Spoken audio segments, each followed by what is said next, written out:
Hey, welcome to Circle of Hope Pastors. Someone Asked channel. This is my first time hosting. I'm Ben White, and have with me Johnny Rashid on location, Joshua Grace, and Rod White. We get together for 9 minutes of unscripted dialogue, and this week someone asked, are Christians responsible for the world? Why don't we start with Joshua? What do you think? Yeah, I think when being asked this question, one thing is the way if they're an American, U.S. American Christian, then they think that the United States is responsible for the world too. So there's the kind of global economic military policing that they feel generally like kind of civilized and superior, and we have to go and bring this good way of living to the rest of the world. And I think some Christians even feel that same real similar sort of feeling about it. And I like that to a degree, that you would think, hey, I belong to this place. I'm not just some alien dropped off in a spaceship and I'm gonna get pulled away, but I do, what I do and what I how I live matters. So I like that to a degree. There's definitely a lot to build off there. How did we get to that place? Rod, you're a historian. Why don't you tell us? Well, I don't know, but for sure. I mean, there's two competing things. You have the whole Puritan paradigm where they're the city on the hill and think of themselves as the new Israel, as the church is.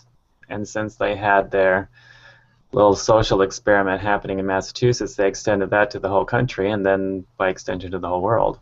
But then you have the Enlightenment paradigm going right alongside it, where the topic of freedom and democracy and the capitalism that runs with it is the way that the world is supposed to be saved and come into its evolutionary fullness.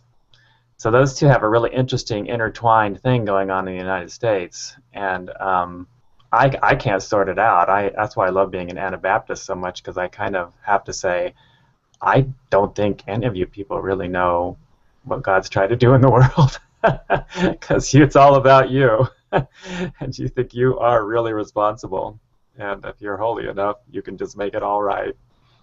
Hmm. What do you think of Johnny? Oh, if I'm just going with the basic Bible, I think that God loved the world. That's what Jesus told Nicodemus in John 3. God loved the world that he sent Jesus to save it. And now we're with Jesus, and Jesus is in us. And so we have a responsibility to love the world too. And I think save it.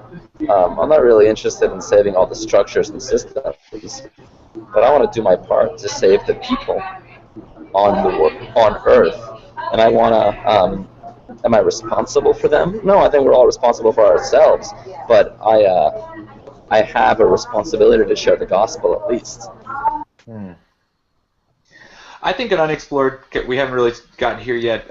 I'd go way back in time to when the church, the Puritans that Rod was talking about are the inheritors of this sort of Western tradition of the church being ensconced in the political system.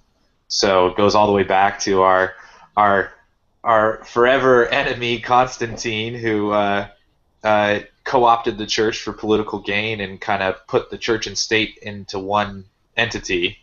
And ever since then, we've been rebelling against that. So if the church is responsible for an ordered society, then because they are the government, then yeah, I think we inherited that legacy, and we haven't been able to shake it really as a nation, definitely not. But we're trying to shake it as a people, as Circle of Hope. Anabaptists have consistently said no to that unholy alliance. I think I like how where you're headed with that. One way I may reframe the question a little bit would be, is God responsible for the world? And I think, Jesus it was all made through him and for him. So Jesus is responsible for the world. So even the mission of Jesus, we get to participate in that rather than just like the church having a mission independent from Jesus. So this is Jesus's thing that we're brought into. Like I think Johnny's saying, and Rod too. So the pressure of it, I think, isn't probably as high if you don't think that like you're gonna screw it up. And if you screw it up, then like, wow, people are gonna burn for eternity. So you better like really do a good job, Yeah, it'd be nice if we saw the word responsible less as some demand by some law or some principle, and more the call of love.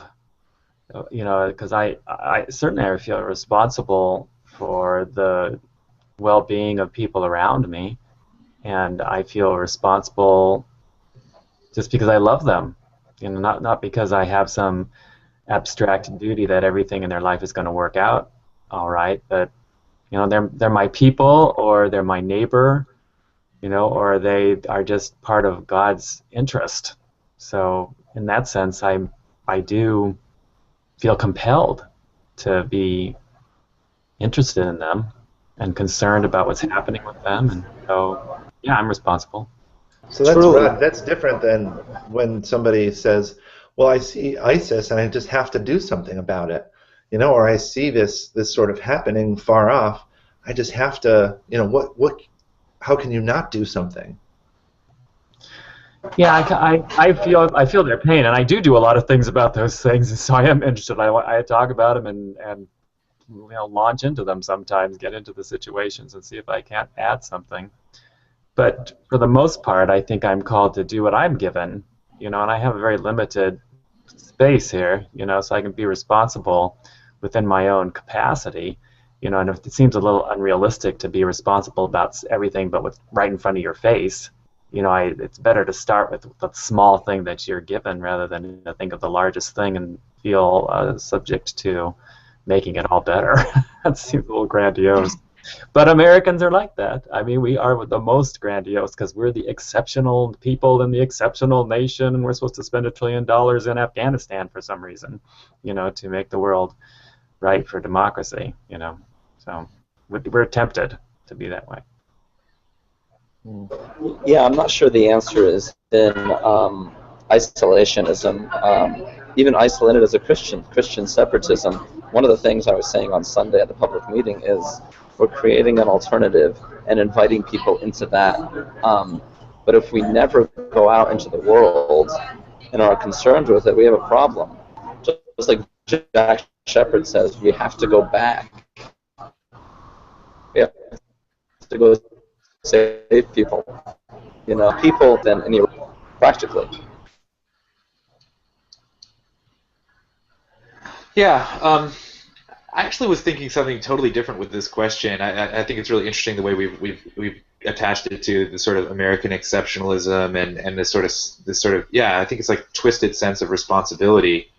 But I think that I was thinking more like, does Christianity have to work? Like, does it have to have some practical outcome that is justifiable in that democracy, which is supposedly so great? To that extent, I would say no, and I'd go back to what Johnny was saying, that my responsibility is to preach the gospel and to be an alternative. I don't know. I guess it's I have a sort of shifting priorities. My priorities aren't the same. Does that make sense? Yeah, it does make sense. I think that my model, though, goes back to the. Oh, I think I might not even have this right, but I always think of the monks that lived in Switzerland, and they made ways for pilgrims to get across the Alps.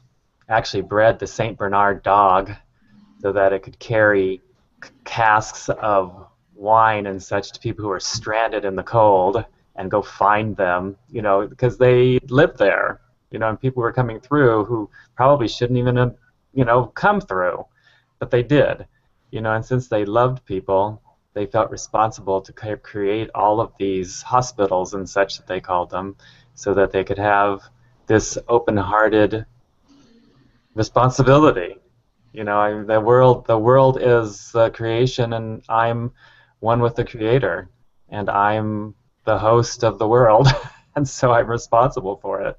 I take care of it, and I take care of them, and I think that's the kind of open-hearted way I read the question that I think people might miss, because they were just feeling they had a demand made of them, rather than thinking, no, really, you don't have to be responsible. You just happen to be, because you're connected to the person who can help you respond. Well, that's going to have to be the final word, and it's a good one. Thanks for watching. If you like what you're hearing, you can join the dialogue in the comments below. You can share this video on different social media outlets. You can subscribe to the channel. We want the conversation to continue. This is just a spark for you. We're hoping to stimulate further conversation, because we are held together in love through our dialogue. Take care.